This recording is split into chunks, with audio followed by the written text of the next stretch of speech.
በጸሎት እንግዲህ ዛሬ ስጦታ ተልኮላታል ከአብርሃምና ከኤርሜላ ነው ስጦታ የተላከላት። ያው እነሱ ጋር በቁሳቁስ ሰው መግዛት በጣም ደስ ይላቸዋልና ያው ታውቃላችሁ ለኤርሜላም ጥፍር ቀለም ምናምን ነገር ነበር የጎደላት እና እሱን ወደ ሰዎቿ ገዝቶ ልኮላታል። ዛሬ ደግሞ የሆነ ፎቶ ይሁን ምን እንደሆነ ባይታወቅም ለበጸሎት ተብሎ በአሚር በኩል ሄርሜላና አብርሃም ናቸው የላኩላት እና ለማንኛውም የሰው ልጅን በቁሳቁስ ለመግዛት አትሞክሩ። እቺ ልጅ አሁን ገና የመጣችው 2 ቀኗ ነው 3 ቀኗ ነው። አንዴ በአበባ አንዴ በእንትን አትጉዟት፣ በፍቅር ለመግዛት ሞክሩ። ምክንያቱም እናንተ በገንዘብ መግዛትን ስለምትወዱ ሄርሜላንም ገንዘብ ፍለጋ ስለመጣች እሷም ደግሞ ለገንዘብ ብላ ነው እንደዚህ የሆነች ያለችው እና አንዳንዴ ደግሞ ታውቃላችሁ አንዳንዴ የሆነ ቦታ ላይ ወድቃችሁ በቃ ህይወት የተበላባ ተስፋ የቆረጠ ሰው ማለት ነው የሚያደርገውን አያውቅም። አሁን ኤርሜላ የቡና ቤት ሴት ነች ባጭሩ ነገራችሁ ነው ማለት ነው። የቡና ቤት ስትሆን ደግሞ ይሰለቻታል። ከሰለቻት መሰለኝና የሆነ በቃ በዚህ ዩቱብ ልቀየር እንዴ በዚህ ዩቱብ ብዙ ሰው እየተቀየረ ነው ሲባል ሰምታ ነው የመጣችው ማለት ነው እና አብርሃም አሁን እቺ ልጅ አሁን የመጣችዋ ልጅ ገና ቆንጅዬ ገና ማደግ ያለባት ብዙ ነገር ማየት ያለባት ልጅ ናት እና እናንተ ጋር መጥቶ ደግሞ መታ እንደዚህ ህይወቷን ባታበላሹ ጥሩ ነው።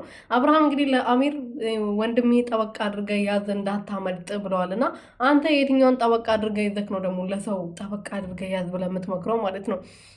አንተ የትኛውን ለልጅክ ለሚስትክ ያለውን ሰውዬ ሰውን እኮ እንደዚህ ብለህ መምከር የምትችለው ለራስ ጥሩ ነገር ስታደርግና ሰው ከአንተ ትምህርት የሚወስድበትን ነገር ስትሰራ ነው እኮ ለወንድምህም ለጓደኛም እንደዚህ አድርግ ብለህ የምትመክረው ማለት ነው። እና አንተ ጠበቃ አድርገህ ብትይዝ የሆነ ክብር ቢኖርክ ለሚስት ለትዳርክ ለልጅክ አባት መሆን ብትችል ጓደኞች ከአንተ ተምሮ ጥሩ ነገር ይሰሩ ነበር። ሰላም ሰላም ቤተሰቦቼ እንዴት ናችሁ? ደህና ናችሁ? ሁሉ መልካም ሁሉ ሰላም? እኔ በጣም ደህና ነኝ፣ እግዚአብሔር ይመስገን። በያላችሁበት ሰላማችሁ ብዝት ይበልልኝ።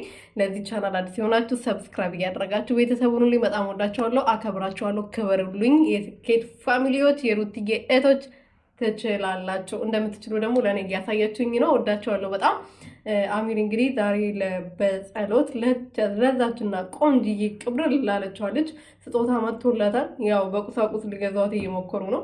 ምክንያቱም እነዛ ምንም ምን ሊያስተምሯት እንደሆነ አላውቅም። ሰውን በቃ እንደሚገዛና ወንድና ሴት መቀያየር እንዴት እንደሆነ ሊያስተምሯት ይመስለኛል ያመጣዋት እና በጊዜ ነቅተሽ ከዚህ ህይወት እና ከዚህ ቆሻሻ ስራ ብትወጪ ጥሩ ይመስለኛል። የሆነ ስነ ስርዓት ያለሽ ልጅ ትመስኛለሽ እንደዚህ ሳይሽ ማለት ነው። ሳያበላሹሽ የኤርሜላ ቢጤ ሳያደርጉሽ ከኤርሜላ ጋር ሳያደባልቁሽ ከውሽሚቷ ጋር አንድ አይነት ሰው እንዳያደርጉሽ ከዚህ ብትርቂ ከአሁኑ ላስጠንቅቅሽ ብዬ ነው ውዴ።